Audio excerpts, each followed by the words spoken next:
Rahman బీబీసీకి interview ఇచ్చినటువంటి సందర్భంలో కొన్ని విద్వేషపూరితమైనటువంటి వ్యాఖ్యలు చేశాడు. అంటే ఆ విషయాన్ని బయట పెట్టేశాడు. విషయాన్ని కాదు, విషయాన్నే.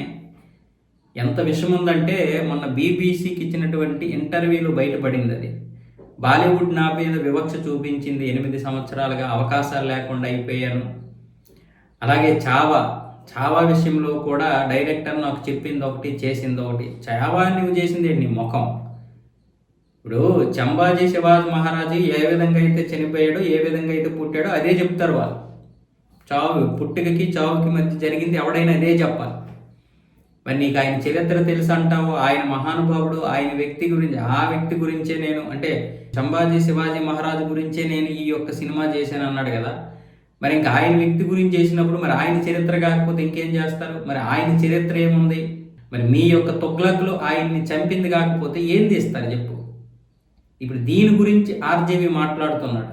రెహమాన్కి అక్కడ అవకాశాలు రాకపోవడానికి ప్రధాన కారణం ఏంటి అంటే, ఒకప్పుడు అంట సుభాష్ గై ఉన్నాడు కదా డైరెక్టర్, ఆయన యువరాజ్ సినిమా కోసం ఈ రెహమాన్ని పెట్టుకున్నాడంట 3 కోట్ల రూపాయలు రెమ్యునరేషన్ ఇచ్చి అప్పట్లో. అయితే అక్కడ సుఖ్వీందర్ సింగ్ కూడా వచ్చారు, ఎవరో గాయకుడు. ఆయన ఒక ట్యూన్ చెప్పాడు.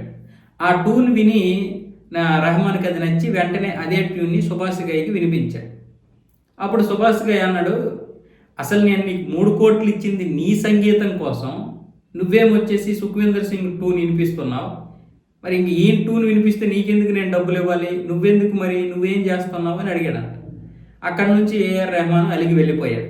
మీకు ఈ ట్యూన్ నచ్చకపోతే ఇంకో ట్యూన్ ఇస్తాను, నువ్వు ఇచ్చినటువంటి 3 కోట్లు నా కోసం కాదు, నాకున్న పేరు, నాకున్న బ్రాండ్కి ఇచ్చావు, నువ్వు దాన్నే రేపు మీరు మార్కెట్ చేసుకోబోతున్నారంటూ అక్కడి నుంచి వెళ్ళిపోయాడు.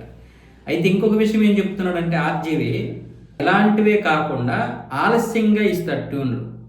రెహమాన్ నుంచి ఆ ట్యూన్లు రప్పించుకోవడం అంత ఆశామాశయం కాదు. ఇచ్చేటటువంటి ట్యూన్లు ఏవైతే ఉంటాయో ఆ ట్యూన్లు చాలా బాగుంటాయి, కానీ ఓపిక ఉండాలి. ఆ ఓపికే చాలా వరకు జనాలకి ఉండదు, అది నశించిపోద్ది, అదే కోపంగా మారుతుంది అంటూ ఆర్జీవి చెప్తున్నాడు. అలాగే ఇప్పుడు సుభాష్ గై విషయంలో కూడా నాకు ఇలాగ చెప్పారు. నేను సుభాష్ గై గారిని కలిసినప్పుడు ఈ విషయం చెప్పాడు నాకు రెహమాన్ గురించి.